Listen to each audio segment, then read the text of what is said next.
পুলিশের চাকরিগুলো তেমনি আমরা দিয়েছি, চেষ্টা করেছি আমাদের ছেলেদের দেওয়া। আরও এই 20 তারিখে পুলিশের চাকরিও হবে, অবশ্যই আমরা আমাদের নিজেদের ছেলেদের দেওয়ার ব্যবস্থা করব। সরকারের মন্ত্রীসহ উচ্চপদস্থ কয়েকজন কর্মকর্তা ঘোষণা দিয়ে দলীয় কর্মীদের সরকারি চাকরিতে নিয়োগ করাচ্ছেন। এতে চাকরি পাওয়ার অধিকার থেকে বঞ্চিত হচ্ছে সাধারণ মেধাবীরা, যার জ্বলন্ত উদাহরণ পাবনা। 17 সেপ্টেম্বর পাবনা জেলা প্রশাসক কার্যালয়ের অফিস সহকারী পদে নিয়োগ পরীক্ষা স্থানীয় সরকার দলীয় ছাত্র ও যুব সংগঠন হামলা চালিয়ে ভণ্ডুল করে দেয়। হামলায় অতিরিক্ত জেলা প্রশাসক, শিক্ষক ও পরীক্ষার্থী সহ 15 জন আহত হয়। হামলাকারীরা 5টি সরকারি গাড়ি এবং জেলা স্কুল ও সরকারি বালিকা বিদ্যালয়ে ব্যাপক ভাঙচুর করে।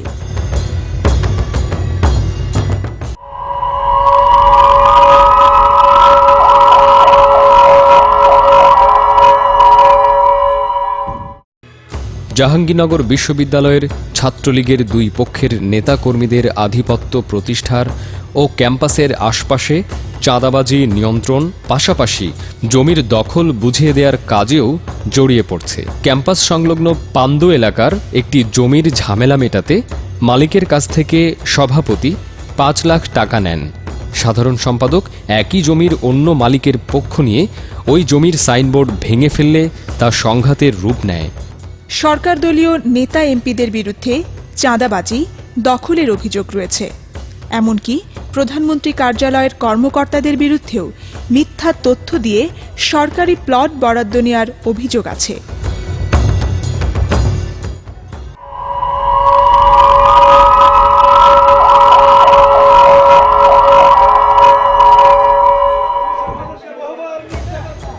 পয়লা জুন সরকারি আদেশে দৈনিক আমার দেশ পত্রিকার প্রকাশনা বন্ধ করার সরকারি আদেশ নিয়ে পুলিশ রাতে ওই পত্রিকার তেজগাঁওয়ের প্রেসে গিয়ে ছাপা বন্ধ ও মুদ্রিত কপিগুলো জব্দ করে।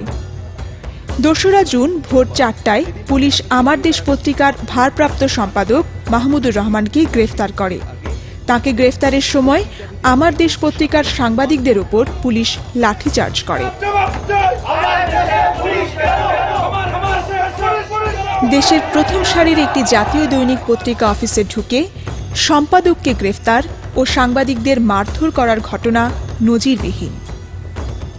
গ্রেফতারের পর পুলিশকে মারধর ও সরকারি কাজে বাধা দানের মিথ্যা মামলা দায়ের করে মাহমুদুর রহমান সহ শতাধিক লোককে আসামি করা হয়।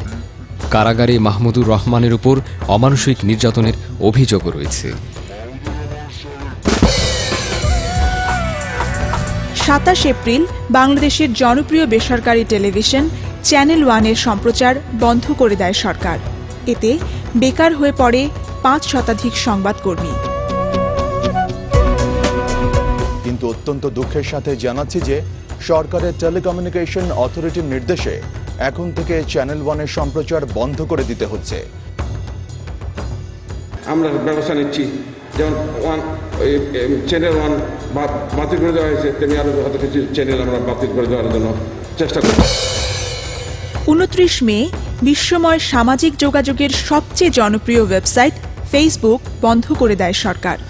অবশ্য জনমতের চাপে 5 জুন ফেসবুকের উপর থেকে নিষেধাজ্ঞা তুলে নেয় সরকার।